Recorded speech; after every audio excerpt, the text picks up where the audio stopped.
Well, Marina, you've brought in quite I'll say, contrasting display here. You've got these beautiful flowers, and then you have pinned samples of pollinator insects. So how do we get the insects from the box over to the vase in our gardens, let's say? Yeah, so it definitely depends on the flower's shape, the color, the size as well. Obviously, a large bee can only go to a large flower, so it's not going to be able to climb into, you know, some of these smaller buds that we see. Unfortunately, this isn't fully blooming, but we've got, you know, this beautiful red and purple that would attract, you know, lots of bees or butterflies love reds and purples. Bees and butterflies also love, you know, this kind of beautiful purplish pink kind of color. So even think of like your butterfly bushes that grow really large and, you know, very lustrous purple buds that just kind of descend really nice. So, you know, we've got yarrow, we've got some alum or onion garlic kind of species.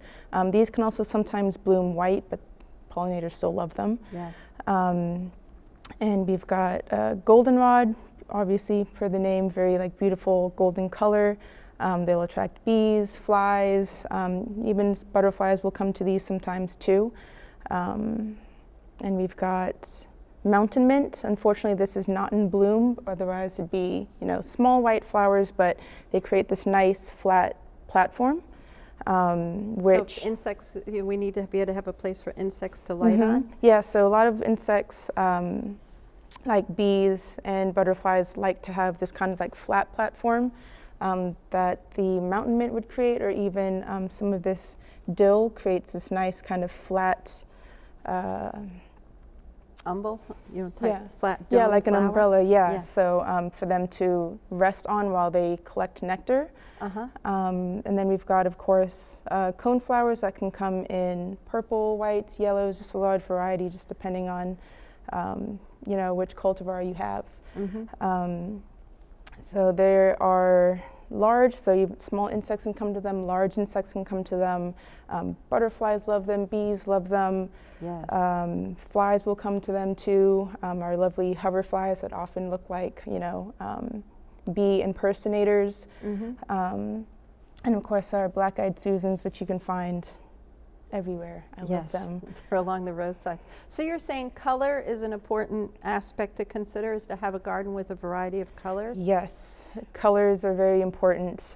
So generally you can think the more colorful your garden, the more productive it will be, the more diverse insects that you can bring in. So. And also I'm hearing flower shape and size flower is important. Shape. So some small bees, even moths, will like more tubular flowers. They can kind of climb into it. Bumblebees come in a variety of sizes, but some of the smaller bees can climb into flowers and do the buzz pollination or sonication, where they shimmy their flight muscles to release pollen. And then, yeah, so. And then we, of course, different heights, I would imagine, because. Yes, different heights. So as much variation as you can get between color, shape, size of the bloom, and the height of the flower, as well as things that will bloom different times throughout the year. Yes. Oh, those are great attributes to consider when you're designing a garden for a pollinator. Yes. Yes. So we have our beautiful garden, we'll say, and then we have our insects here. But I notice at the top you've got a whole line of European, you know, honeybees. We always, you know, kind of fall to them, but they're European, they're not native. Yes, that's very important. They are not native. You know, we hear about them all the time. When you talk about colony collapse, I know that they were brought to the forefront of a lot of conversations, and they are very important commercially. You know, they are used throughout the U.S. to pollinate a lot of the crops that we eat, fruits and vegetables. Because we've convinced them to live conveniently in a hive. You know, it's easy to cart them from farm to farm as needed to pollinate, you know, whatever needs to be, apples or lots of different kinds of fruits, even berries. And I mean, I think some like 50 to 60% at least of the fruits and vegetables we eat use honeybees to pollinate, but you know, we have Such an array right here in the rest of Yes. these two boxes. Yep, so there are probably 7 major families of bees in the US, and 6 of them we can find here in Virginia. So we have carpenter bees, we have bumblebees, mason bees, sweat bees, just to name a few. Can you point those out? Because I don't think people know the difference between a bumblebee and a carpenter bee, and I know you've got some right here. Yeah, so here we have bumblebees, which are very easy to differentiate really between the carpenter bees. They do have the fuzz going all the way down their abdomen Okay, versus a carpenter bee, which you notice has a nice shiny rump. yes. So they look very similar from the waist up, but once you kind of get, if you're willing to take the time to zoom out a bit, you'll see that, you know, one has a nicer shine to them than the other. Yes. So that would probably be the easiest way to tell the difference between the two, but they're both very, very gentle species. I mean, really, all bees are very, you know, they're calm, they're easy to observe, at least from a distance. So, I do know that from experience that I can get a bumblebee angry and I will not be pleased with it, but I can get a carpenter bee angry and he'll just fly away. yes, So- yes. Some of them are a little more defensive than others. That may even be because we have different varying levels of how social bees are. So our more social bees, or our eusocial bees, the bumblebees have a nest, so they kind of have that more defensive character to them, where carpenter bees aren't really as social, and so they don't have that nest, so they kind of just will leave if they feel like, you know, a little too much pressure is on them, which Understand. is nice. Moving along though, let's move over to the other box because we've only got a few more minutes. So who's at the top of the other side? And Oh yes, these are scoliid bees.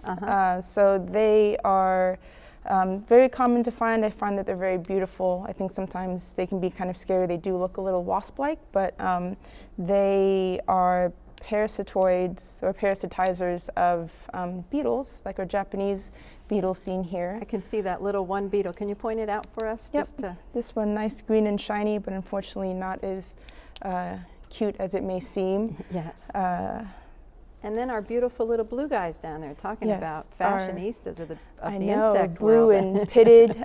These are our cuckoo wasps. Although they say wasp, they are actually bees, and they're also parasitoids, but of other bees, unfortunately. So beautiful and dangerous. Absolutely. And our bottom rows? These are our sweat bees. These are all pretty small, but also very shiny, pretty, so they catch the eye really easily when they're going flower to flower. They are really good pollinators as well, and you'll see them throughout the summer. Yes. Well, you know, those are so small, but we do have what we call sort of the, I'll say the clumsy guy Yes, as my a pollinator. favorite, really. And I'd like to finish up and say not all pollinators are tiny little things, but the beetles. And we have Yes. some wonderful June bugs here. Yes, our big clumsy beetles that you'll find in large flowers just rolling around in there. Right. And they actually have a tendency just by happenstance to do the pollinating. Yes, accidental pollination, as all pollination is, really just conveniently they come in for pollen or nectar, and when they move to the next flower, you know. I don't think people realize that it's a matter of the insect going from plant to plant. It's not intention, is they're going for the nectar from flower to flower. Yes, And it's just they're picking up the pollen and moving it along the way. exactly that. And So sometimes they come in for the pollen for bees to feed their larvae back at their home, but also for the nectar, the sugar that gives them the energy to go from flower to collect that pollen. That's great, Marina. I want to thank you, and I want to say that you've opened our eyes to be more aware of the beneficial insects in the garden, and this has been great information. And I Thank do you. truly appreciate you taking the time to share your knowledge with us. Thank you for having me. It's really, really great.